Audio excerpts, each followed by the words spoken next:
Haleluya. Shalom saudara dan saudari yang dikasihi dalam Kristus. Selamat datang ke saluran Rhapsody Reality, ajaran firman Tuhan dari Pastor Chris yang pastinya memberkati kalian. Amin. Hari ini Pastor Chris ingin mengajar kita untuk melayani Allah dengan penuh kehormatan. Haleluya. Mari kita dengarkan bersama. Apakah maksudnya?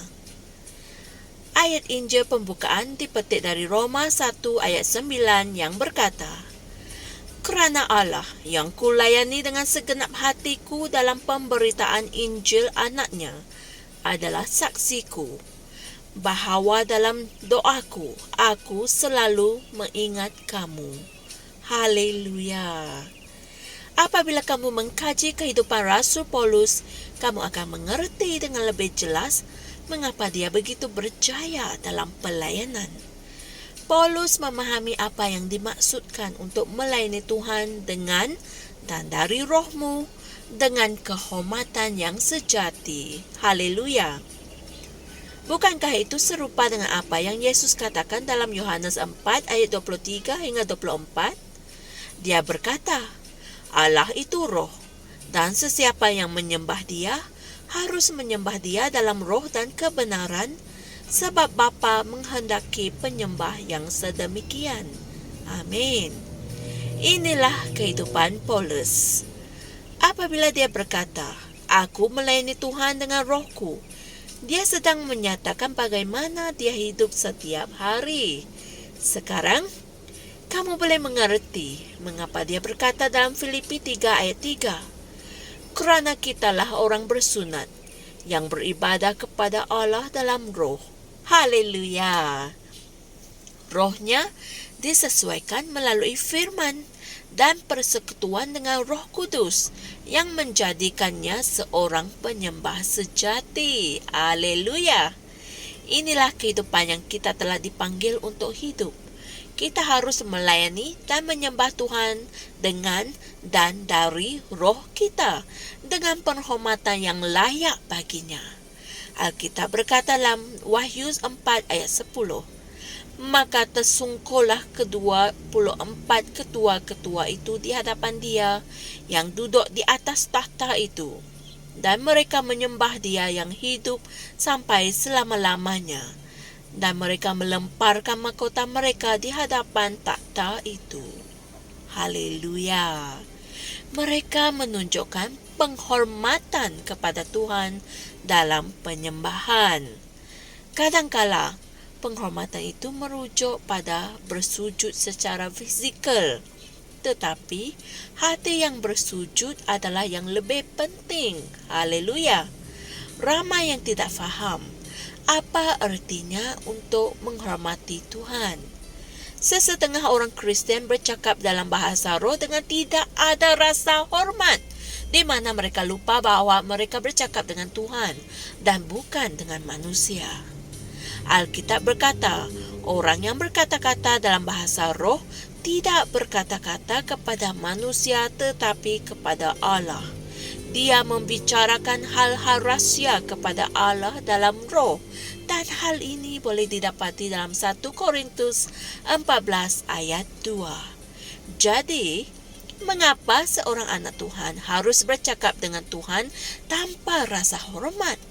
Sikap tidak hormat sebegitu di kalangan sesetengah orang Kristen dicerminkan dalam kehidupan mereka, dalam kata-kata dan tindakan mereka. Hendaklah kamu sentiasa mempunyai kesedaran tentang hadirat Tuhan. Ini bukan sahaja akan membantu kamu mengekalkan sikap, tetapi juga kehidupan yang penuh kehormatan, di mana kamu memberikan ibadah yang sejati kepada Tuhan. Haleluya. Mari kita sama-sama berdoa. Ya Tuhan, Engkaulah kebesaran dan kuasa dan kemuliaan dan keagungan. Kerana hanya Engkaulah Allah. Engkau ditinggikan sebagai kepala atas segala-galanya. Dan aku melayani Engkau dengan rohku dalam Injil, dalam kesucian dan kebenaran. Dalam nama Yesus. Amin. Untuk memahami ajaran kita pada hari ini dengan lebih jelas dan lebih lanjut, renungkanlah ayat-ayat Injil berikut, yaitu Wahyu 4 ayat 10 hingga 11, Mazmur 103 ayat 1, dan Yohanes 4 ayat 23 hingga 24. Haleluya. Saya pasti kalian telah mempelajari sesuatu yang berguna hari ini, di mana dalam apa jua penyembahan dan pujian yang kita lakukan kepada Tuhan, kita harus lakukannya dalam penuh penghormatan. Haleluya. Jumpa lagi esok untuk satu lagi perkongsian yang memberkati.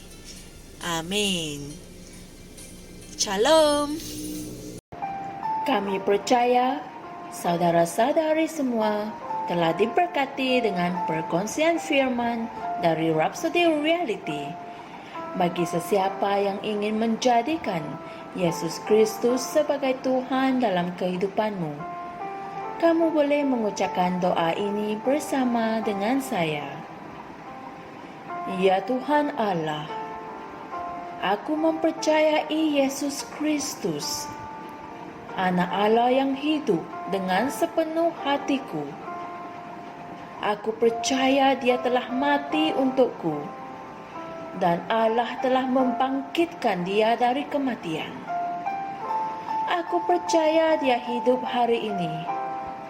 Aku mengaku dengan mulutku bahwa Yesus Kristus adalah Tuhan dalam hidupku mulai dari hari ini.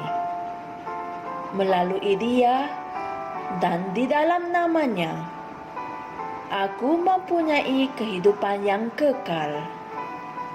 Aku telah dilahirkan semula.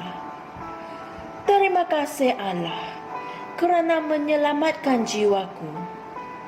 Aku sekarang adalah anak Allah. Haleluya. Tanya, sekarang kamu telah menjadi anak Allah. Untuk apa-apa sebarang pertanyaan atau untuk mendapatkan lebih banyak maklumat mengenai bagaimana untuk bertumbuh sebagai seorang Kristian, Anda semua boleh hantar mesej di akaun Facebook kami atau email kami di tni.msia@gmail.com. Sekali lagi, tni.msia@gmail.com. Tuhan berkati Anda semua.